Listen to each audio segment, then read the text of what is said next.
Yes, ma'am. And What it's do you part call the task force? yung wala naman pong official name, but it's a task force to monitor all the threats to the President and to all other officials in government. Is that part of your submission also Yes, to the ma'am. committee? Although it's not directed particularly to the Dutertes, but it's directed po to, in general, sa lahat po. But this is an offshoot because of the behavior po of the family of Duterte. In other words, Director Matibag, the reason why you are considering all these videos, Director Matibag, is for you to be guided on whether or not threat was actually committed?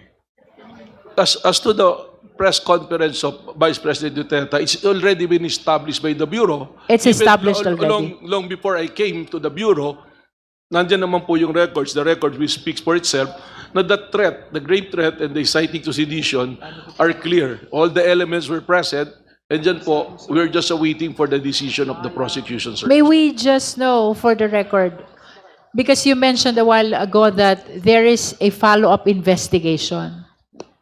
May we know the purpose of the follow-up investigation if you have resolved already the offense of threat that was committed against the first couple and the former speaker?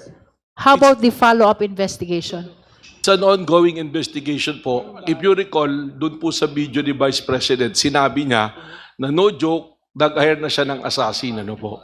And we're trying to identify and pinpoint the assassin. And just to let you know, we have leads already. We have some personalities that we are surveillance at sinusundan po namin. But I have to caution you and immediately say that I apologize that we cannot name the names of those individuals naming sinusundan, but we are zeroing on several individuals already na maaaring yun po yung kinausap niya doon sa threat na ginawa po niya.